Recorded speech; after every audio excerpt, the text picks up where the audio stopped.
বানপানী সমস্যা সমাধান করো। মুখ্যমন্ত্রী মহোদয় লাউখুরিগুড়ি বানপানী সমস্যা সমাধান করো। মুখ্যমন্ত্রী মহোদয় লাউখুরিগুড়ি গড়াখনি সমস্যা সমাধান করো। মুখ্যমন্ত্রী মহোদয় লাউখুরিগুড়ি গড়াখনি সমস্যা সমাধান করো। লাউখুরিগুড়ি গাঁৱৰ মানুহৰ জীৱন সম্পত্তি ৰক্ষা কৰক। লাউখুরিগুড়ি গাঁৱৰ মানুহৰ জীৱন সম্পত্তি ৰক্ষা কৰক। মুখ্যমন্ত্রী মহোদয় লাউখুরিগুড়ি গাঁৱৰ মানুহৰ জীৱন সম্পত্তি ৰক্ষা কৰক। जों खस्थ'आथ' ओरैबायदि खस्थ' भुगिनांगासिनो दैया लोमो लोमना आरो न' थ' फबजोबो जों अमा दाउ मोसौ मोसा जों जोबोद खस्थ' खालामनाङो आरो फारसेथिं फिसाफोर फरायनाय बिसोरखौबो जों बिराद खस्थ' माबानाङो आरो CM सारा जोंनो ओरैबायदि खोथा होलांदोंमोन बे गामिखौ जों नायगोन प्रटेक्सन होनानै बिसोरनि थाखाय थानो सुबिदा जों होगोन होननानै जोंनो खोथा होलांदोंमोन। दिनैसिम CM सारा जोंखौ जेबो खबर लाफैयाखै। थांनाय बोसोर बा जुलाइ 12आवनो खोथा होलांदोंमोन CM सारा। दिनैसिम जोंखौ जेबो माबा खालामफैयाखै। दै बानाया दिनै खाथिनिफ्राय खाथि बारा न'आवनो खुरफैगासिनो न'खौनो मोनफैगासिनो। दा जों CM सारनि सायाव खावलायहरो जाहाथे जोंखौ थानायनि थाखाय मोनसे बेबस्था बा राहा खालामफैनो थाखाय जों खावलायहरो आरो। थांनाय बोसोराव जेब्ला CMआ फैदोंमोन अब्ला नोंथांमोननि माखासे महिलाफोरजों बा आइजोफोरजोंहाय जिरायनानै रायलायनाय जादोंमोन कि सोंनाय जादोंमोन नोंथांमोना बिनि अनगायै गुबुनाव बहाबाफोर थाहैगोन नामा होननानै। दा मा बुंगोन? जोंथ' थाहैनो बे CM सारा सोंदोंमोन थाहैनो होनना ओमफ्राय जों थाहैनो हाया। जोंनो बाहाय प्रटेक्ट होनानै मोजां रोखोम प्रटेक्ट होनानै जोंनो बाहायनो थानो सुबिदा होना ओमफ्राय बे CM सारा बुंलांदों औ जों मोजां रोखोम प्रटेक्ट होनानै नोंसोरनो थानो थाखाय गासिबो जों सुबिदाखौ खालामना होगोन होननानै जों महिलाफोरजों रायलायनायाव खोथा होलांदों। दा नुनो मोनबाय बिराद गाज्रि अबस्था थाथावै जाबाय गामिया खुरखाबजोब्बाय। नोंथांमोना गोदान बहाबाबो थानायनि लुबैयो नामा जेनेबा खावलायहरनो सानो नामा सुबिदा खालामना होनायनि थाखाय? मोजां जायगा सुबिदा मोनोबाथ' जों थाहैनो सानो नाथाय बेबायदि दै सेर बा अबावबा एसे उसुबिदा जायगायाव दोनहैयोबा जों बोरै थाहैनो बे खस्थ'आनो खस्थ'। दा जों बेखौनो सानो आरो। दा बे दस्रा जायगायाव दोनहैनायनि सायाव मा खावलायहरगोन सरकारखौ? दस्रा जायगायाव दोनहरनायनि सायाव मोजां जायगायाव दोनहैयोबाथ' जों थाहैनायानो जागोन। दा सारा माबायदि जायगाखौसो दिरुनो जोंबोथ' नायनांगोन ना सार दिरुननाय जायगाखौ।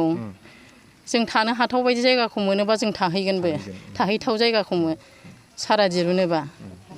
दाथ' न' बांफ्रानो लोमजोबनानै दङ। जानाय थानाय माबायदि सोलिनानै दं नोंसोरना? जानाय थानायाथ' ओरैबायदि उसुबिदा हाब्रुनि सायावनो संनानै खुनुरुखुम जों संनानै जानानै सोलिनानै दं। अमा दाउफोरखौबो बिराद खस्थ'यै हाब्रु सायावनो सोलिनानै दङ आरो दिनै गथ'फोर फरायनायावबो फरिखा जागासिनो दङ। आंथ' दहाय गथ'खौ लांनाया एखे हाब्रु नारजानाया गथ'आ गोलैनानै हान्थु दुलुगुलायदों। हान्थु दुना आखाइबो मालायदों। रिलिफ थानाय मानायनि जेबो बेबस्था जायाखै नामा दाबो? रिलिफ थानायनि बेबस्थाखौथ' गैथ'वा माथो।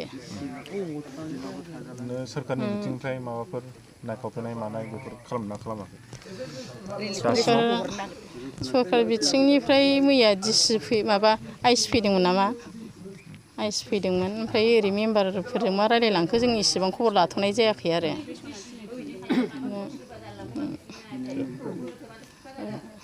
5 বছর বরাবর হয়েছে একেবারে রানিং আৰু আমাৰ বহুত কষ্ট লাগি আছে আৰু বানপানী ঘৰৰ সোমাই পেলাই মানে বাহাত বানাই পেলাই খাব নোৱাৰে। খেতি বাতি কৰিব নাযায় আৰু স্কুলৰ পৰা ল'ৰা ছোৱালী বহুত দিগদাৰ হৈ আছে। এখনতো পৰীক্ষা চলি আছে। আমাৰ গাঁৱৰ ল'ৰা ছোৱালী লেখা পঢ়াৰ সমস্যা বহুত বেয়া হৈছে আৰু গাঁৱৰ ৰাজ্যবিলাকৰ মানে সংসাৰ চলোৱাৰ কাৰণে বহুত দিগদাৰ হৈছে। সেইকাৰণে আমাৰ বিহাৰ চৰকাৰ আৰু আসাম চৰকাৰত আমাৰ গাঁৱৰ ৰাইজৰ কাৰণে মানে অতি সোনকালে সহায় আৰু সহযোগ দিয়ে। সুবিধা কিবা একটা নহয় একটা সংসাৰ চলাবৰ কাৰণে পৰিয়ালৰ কাৰণে কিবা অনুদান কিবা কৰে সেই কাৰণে মই অনুৰোধ কৰিছিল। স্থায়ীভাৱে এইটো কি নষ্ট হৈছে আপোনালোকৰ? আমাৰ গাঁৱত মাটি ৰোৱা মাটি চব আমাৰ গড়কণে মাটি খাই গ'ল আৰু যেতিয়া বানপানী হয় মুৰ্গী গাহৰি ছাগলী এইটো পানী ফুৰিত গৈ নষ্ট হয় আৰু যিমানখিনি আমাৰ খেতি কৰিছে সেইটো মাটি উঠাই পেলাই চব খেতিবিলাকে নষ্ট হয়। সেইকাৰণে কি ক'ব, কিহৰ কাৰণে আপোনালোকে চাউটিং কৰিছে? চাউটিং মানে মই দেউশ্ৰী VCDC চেয়াৰমেন, এইটো লাউখুৰী গাঁও মোৰ দেউশ্ৰী VCDC আণ্ডাৰত পৰে। প্ৰত্যেক বছৰ বানপানী মই চেয়াৰমেন হোৱাৰ পৰা 3 বছৰ হ'ল ইয়াতে বানপানীৰ ৰিলিফ ৰাইজৰ ধন সম্পত্তি চব নষ্ট হৈ গ'ল। ভোৰ নিজলা নদীৰ প্ৰত্যেক বছৰ বানপানীৰ সমস্যাত সমাধান গাঁওবাসী ৰিলিফ থাকিব লগা হয়। মাটি বাৰী খেতি পথাৰ ভোৰ নিজলা নদীৰ বাহু যাহা যায়। এতিয়া অনুমান 50 মিটাৰ বাকী আছে। তাৰ পিছত শান্তিপুৰ নাকেদাৰা কুসুমদিশা আৰু নিজলাগুৰি বালাঝাৰ সকলো এই বানপানীৰ কবলত পৰম্পৰা অৱস্থাত আছে। মুখ্যমন্ত্ৰী অহা স্বত্তেও যোৱা 2022ত 12 জুলাইত মুখ্যমন্ত্ৰী ইয়াৰ সমস্যা সমাধান কৰিম বুলি কৈছিল তেখেতে, কিন্তু আজিলৈকে এটা শিল বালি পাথৰ পৰা নেদেখিলোঁ। তেখেতক আমি অনুৰোধ কৰোঁ, মই চেয়াৰমেন হয়, যে লাউখুৰিগুৰিৰ এই বানপানী সমস্যাটো একদম খৰতকীয়াকৈ অতি সোনকালে সমস্যা সমাধান কৰি দিব লাগে বুলি মই ইয়াৰে অনুৰোধ জনালোঁ। আপুনি কি ক'ব, কি ধৰণৰ কষ্টত ভুগি আছে?